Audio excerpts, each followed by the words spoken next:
What are the hottest rides in EPCOT? Why does it matter what time of year you travel to EPCOT? Should you plan to eat and drink around the World Showcase in EPCOT? And which brand of new EPCOT-ian things do you need to factor into your trip? Find out the answers to all of these questions and more in just 15 minutes or less. Let's see if we can do it.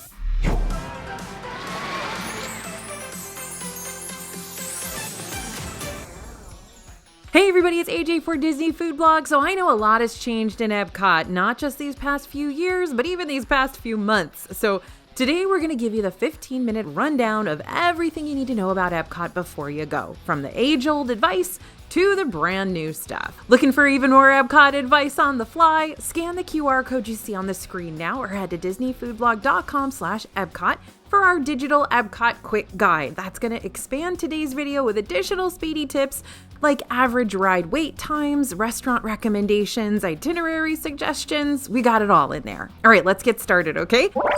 EPCOT has 4 neighborhoods. During the past few years, EPCOT's undergone a lot of changes, including the addition of 4 distinct neighborhoods. World Celebration is home to the park's icon, Spaceship Earth, that giant golf ball, and also will become the new heart of the EPCOT festivals once Communicore Hall and Plaza open later this year. Recently, a section of the park opened up, the World Celebration Gardens area.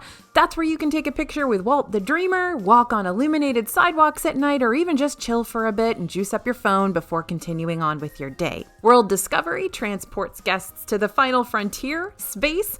This neighborhood is where you're going to find EPCOT's first roller coaster, as well as Disney World's first Marvel-themed attraction, Guardians of the Galaxy Cosmic Rewind. More on that ride later. World Nature is home to the Land and the Seas pavilions. It's also home to the new Journey of Water inspired by Moana walkthrough, so get ready to play with water or stick to the dry paths of the attraction if you just want to observe everything without getting soaked. And World Showcase is in a new neighborhood, but it's still part of the World lineup, hosting pavilions that highlight the cultures and cuisine of 11 different countries. This is the biggest part of the park, winding all the way around World Showcase Lagoon. Okay, second tip, Disney Genie Plus might not be necessary for EPCOT. So EPCOT's in a bit of a unique situation when it comes to Disney World's premium line bypassing service, Disney Genie Plus. What does premium line bypassing mean, AJ? Well, basically you're paying to skip the lines. This park might be big, but it doesn't have nearly as many rides as you'll find at Magic Kingdom. Not even close. And of the rides that the park does have, there are usually 3 or 4 of them that get those longer waits, while others tend to keep shorter wait times all day long. The rides that typically see the biggest crowds are going to be Remy's Ratatouille Adventure in the France Pavilion, Frozen Ever After in Norway, Test Track in World Discovery, and on occasion Soarin' in the Land Pavilion. Now, notice I didn't mention Cosmic Rewind, just a second for that. Getting Genie Plus might be worth it just to skip over the lines for those 4 attractions alone, but as far as the other EPCOT rides are concerned, like Spaceship Earth, Journey into Imagination with Figment, Mission Space, Grand Fiesta Tour, blah, blah, blah. Those should be short to no waits, no matter when you want to ride them, unless you're literally there the day after Christmas. Then there's Cosmic Rewind, which is the most popular ride in the park, yet does not have a lightning lane available through the standard Genie Plus purchase. Instead, you're going to have to purchase an individual lightning lane if you want to skip the line for it, which is a pay-per-ride service that allows guests to book a single lightning lane for one of the more in-demand attractions. The most popular rides in Disney World have these. You can get 2 individual lightning lanes per day, but you can only purchase 1 per ride per day, meaning you can book an individual lightning lane for Cosmic Rewind and Tron over in Magic Kingdom if you're using a park hopper ticket that day, but you can't book 2 individual lightning lanes for 2 rides on Cosmic Rewind on the same day. Now, we're talking per person. Each one of you and your family can book 2 individual lightning lanes. Now, if I'm not careful, I'm going to fill all 15 minutes with just Genie Plus talk, so I'm going to stop there for now. But if you want to learn more about using Genie Plus and EPCOT, we got a whole video about that for you to watch when you get the chance. Okay, virtual queues. We're still on Cosmic Rewind here. Ever since Cosmic Rewind opened in May 2022, this coaster has been using what's called a virtual queue instead of a physical one, which you can access through the free My Disney Experience app. So make sure you have that app downloaded and fully set up ahead of your trip. You're going to want to make sure you can access everybody's information in your group so one person can make virtual queue selections for the whole bunch of you. I'll post one of our DFB articles from our site down in the description that helps you walk through those ticket linking steps because it can get a little confusing, but we got you. But for now, here are the basic rules for the Guardians of the Galaxy virtual queue. Rule number 1, the first sign-up time opens at 7 a.m. You don't need to be in the park at that time to join, but you do need valid theme park tickets. Rule number 2, the second sign-up time occurs at 1 p.m. You do need to be in EPCOT at that time to join the virtual queue if you didn't get into 7 a.m. Rule number 3, there may be an additional sign-up time at 6 p.m. on days when extended evening hours are offered at EPCOT. You don't need to be in EPCOT to join at that time, but you must qualify for extended evening hours by staying at a Disney Deluxe Hotel, Deluxe Villa, or one of the other qualifying hotels like the Swan and Dolphin Resorts. But here's the plot twist. If you're planning on going to one of EPCOT's after-hours events, which is a separately ticketed event that gives you the opportunity to experience park offerings with much lower crowd levels for an extra 3 hours after the park closes for everyone else, then you do not have to worry about a Cosmic Rewind virtual queue at all. You'll just hop into a regular old standby line like any other ride on those specialty nights. This event's available on certain nights between February 2nd and July 18th, 2024. So, 2 ways to ride Guardians of the Galaxy. You either buy an individual lightning lane or you get a virtual queue. Right now, those are the only ways. Time to talk festival. EPCOT hosts 4 festivals during the calendar year. These bring entertainment, food booths, special merchandise, and more. The EPCOT International Festival of the Arts celebrates 3 artistic disciplines: culinary, visual, and performing arts.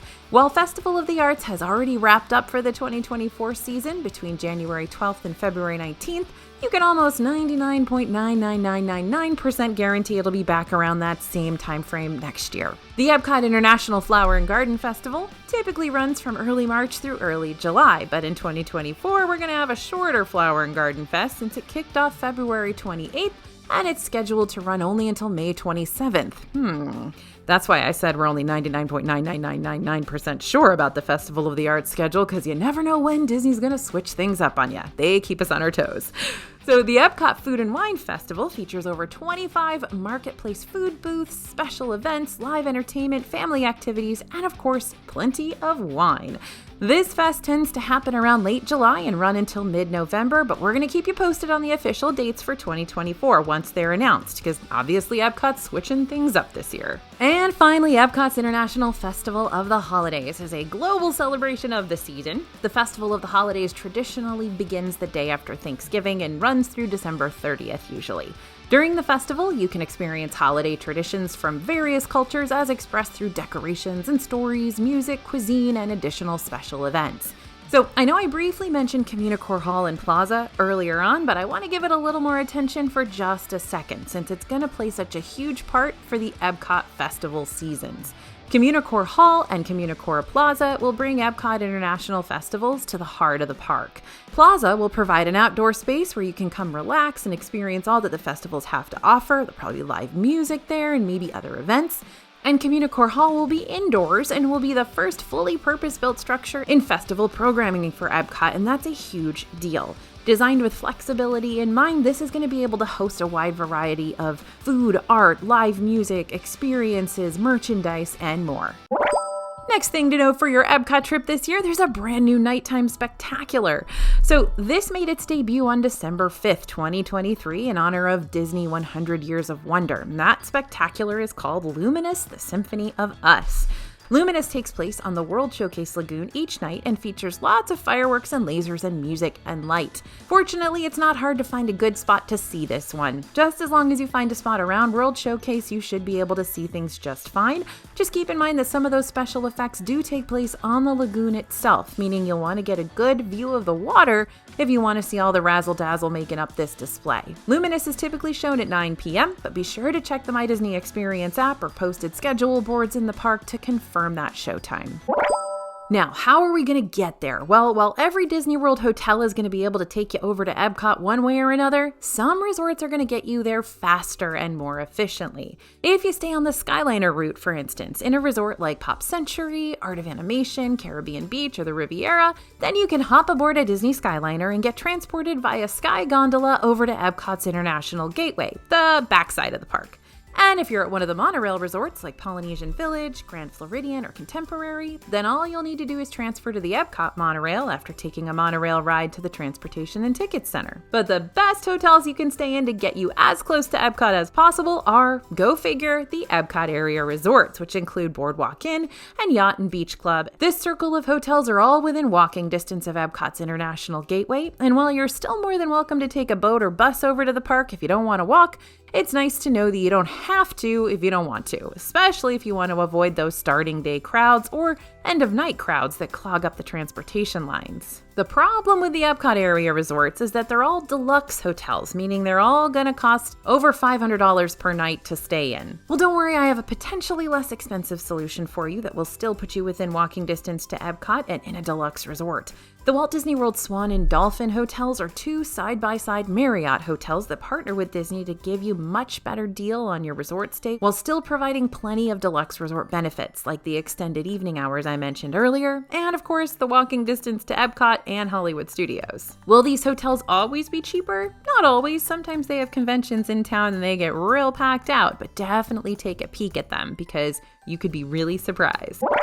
Now, of course, we're going to talk about food. Food is part of the EPCOT adventure. If there is one Disney World theme park that's best known for its food, it's gotta be this one. EPCOT features a huge variety of international cuisine, from its festivals to its restaurants, and that's only the start of what this park has to offer dining-wise. There are also 2 character meals you can make reservations for here. The first is Garden Grill over in World Nature, where you can dine on a family-style harvest feast while meeting Farmer Mickey and Pluto, Chip, and Dale, all within a slowly rotating dining room right above Living with the Land, one of the best rides in Disney World. Amazing. One of my favorite restaurants, as you know. And the second is Akershus Royal Banquet Hall in the Norway Pavilion, where you can enjoy all you care to eat Norwegian cuisine while meeting a variety of Disney princesses. Some of the fanciest and most expensive meals are in EPCOT too, like Takumi Te in the Japan Pavilion and Monsieur Paul in the France Pavilion. Those are going to set you back some serious cash, like we're talking hundreds of dollars.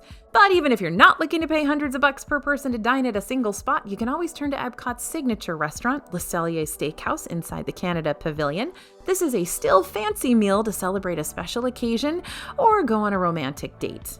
But don't worry, kids are totally welcome at Le Cellier, although they do have to be of age for Takumi Te and Monsieur Paul, which I believe is 8 and 10 respectively. Now there's truly something for everyone at EPCOT when it comes to food, but unfortunately I've only got 15 minutes in this video and I've got to keep on trucking. So if you want to learn even more about the dining scene around this food-loving park, check out our new Ranking Every EPCOT Restaurant video, now live on our channel right after this. Are you ready to explore the World Showcase? This is one of my favorite places in all of Disney World, and there's a lot to get through in EPCOT and only so much time to do it all. With 11 different country pavilions taking up literally half of the park, it can be tempting to speed walk your way around the World Showcase and just see it all in passing.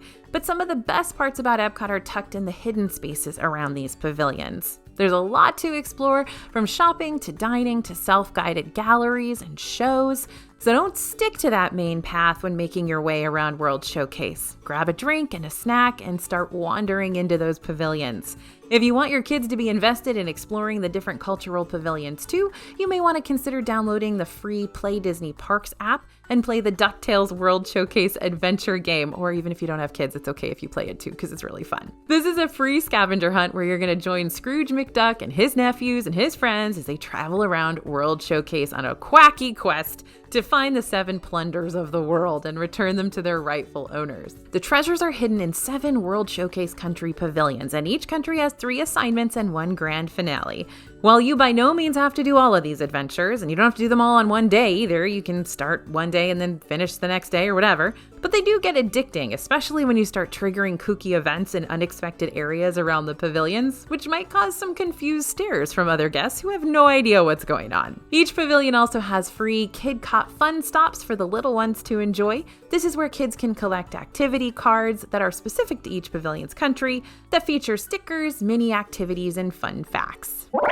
Now, before you head in, remember that Park Pass reservations are no longer required for most guests. Yep, on January 9th, 2024, we experienced some major park changes resort-wide, or rather we saw some things return to semi-normal once again.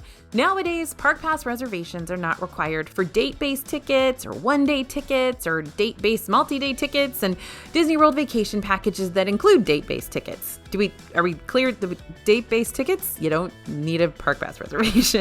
However, that doesn't mean all guests are free of the Park Pass clutches. Reservations are still required for non-date-based tickets, things like sports and convention tickets, annual passes, cast member tickets, student group tickets, military salute tickets, etc. But annual pass holders can still visit the Disney World theme parks after 2 p.m. without a Park Pass reservation on most days, but not Magic Kingdom on the weekends. I know it's confusing. Let's move on. What you need to know is that the only way APs can get around all the Park Pass struggles is during those select good to go days, which do not require a Park Pass reservation and do not count against your reservation allotment. You can find out when the next good to go days will be over on the pass holder page of the Disney World website or on the availability calendar. Now, if you're not an annual pass holder, don't worry about it.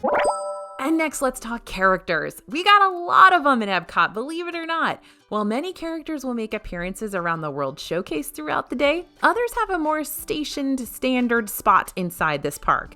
The most popular character meet and greet locations in EPCOT for now include Figment at the Imagination Pavilion, Moana outside her Journey of Water, Anna and Elsa at Royal Summer House, and Three Caballero-style Donald outside the Mexico Pavilion. Disney has also announced that a new meet and greet location is coming to EPCOT's World Celebration, and that's going to take place inside Communicore Hall once it's open. This new meet and greet spot will house Mickey and friends, but a specific opening date hasn't been revealed just yet. All we know is that it should be opening soon, as in 2024 soon, but we'll make sure to keep you posted. Now, DFB pro tip, 2 more great spots in EPCOT to find rare characters are at the International Gateway and World Showcase, tucked between the United Kingdom and France pavilions, and over near the American Adventure Pavilion. While some character appearances may be noted in the My Disney Experience app, others may be a total surprise. So check out these locations during your next visit, and don't forget to keep an eye on your app too.